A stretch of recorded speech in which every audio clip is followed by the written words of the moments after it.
Kali ini kita akan membahas tentang teori produksi. Teori produksi.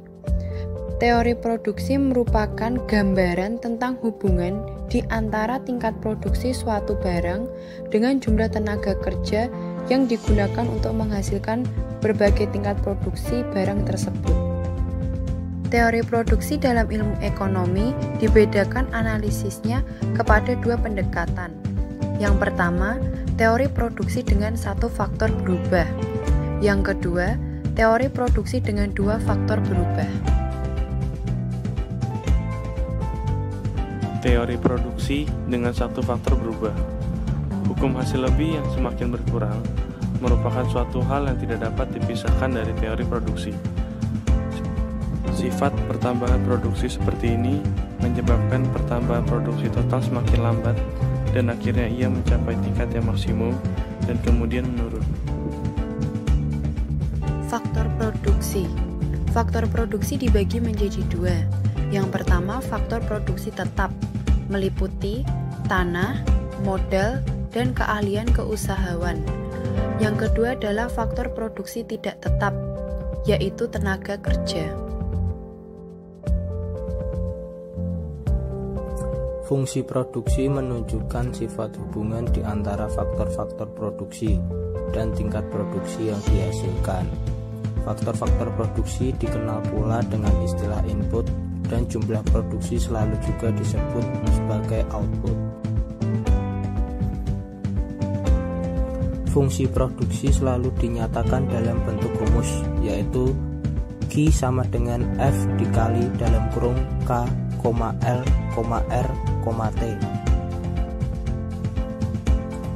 di mana K adalah jumlah stok modal, L adalah jumlah tenaga kerja, dan ini meliputi berbagai jenis tenaga kerja dan keahlian keusahawanan. R adalah kekayaan alam, dan T adalah tingkat teknologi yang digunakan. Sedangkan Q adalah jumlah produksi yang dihasilkan oleh berbagai jenis faktor-faktor produksi tersebut, yaitu secara bersama digunakan untuk memproduksi barang yang sedang dianalisis sifat produksinya. Sekarang kita beralih ke studi kasus. Halo, dalam kasus produksi kali ini kita mengambil contoh perusahaan Yakult. Teman-teman pasti tahu dong, Yakult itu apa?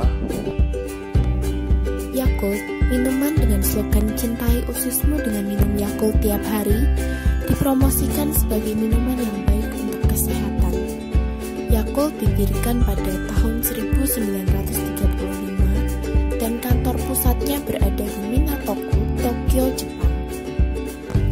Minuman Yakult ini termasuk dalam industri minuman probiotik yang saat ini sudah diproduksi dan dijual di Jepang, Asia, Australia, Amerika Latin, dan Eropa.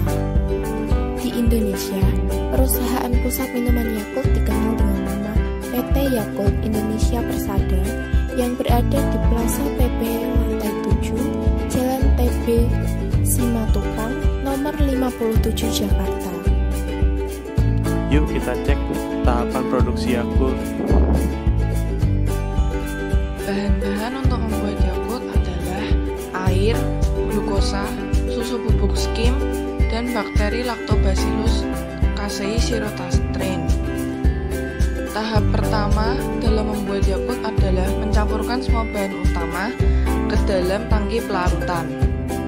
Setelah mencampurkan air, glukosa, susu bubuk skim ke dalam tangki pelarutan, tahap berikutnya adalah pembibitan bakteri Lactobacillus casei shirotastrein.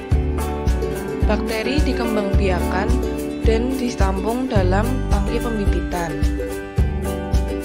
Setelah itu, bakteri dijadikan satu dengan campuran air, glukosa, dan susu bubuk skim dan ditampung dalam tangki fermentasi bersuhu 37 derajat Celcius selama 6-9 hari.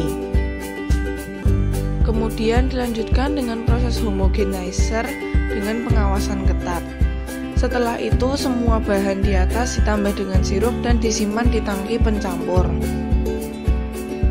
Kemudian hasil proses tadi dicampur kembali dengan air yang sudah disterilisasi dan ditampung dalam tangki. Tahapan berikutnya adalah membuat botol. Untuk menjamin higienitas dari produk, Yakult membuat sendiri botol-botolnya. Minuman Yakult yang sudah jadi kemudian diisikan ke dalam botol menggunakan mesin untuk menjamin higienitasnya. Botol-botol yang sudah terisi kemudian dikemas. Dalam satu packingnya ada 5 Yakult. Setelah dikemas, botol kemudian disimpan dalam ruang pendingin. Agar kualitas minuman terjamin, penyimpanannya harus di bawah suhu 10 derajat Celcius. Sekian dari kami. Semoga bermanfaat. Terima kasih.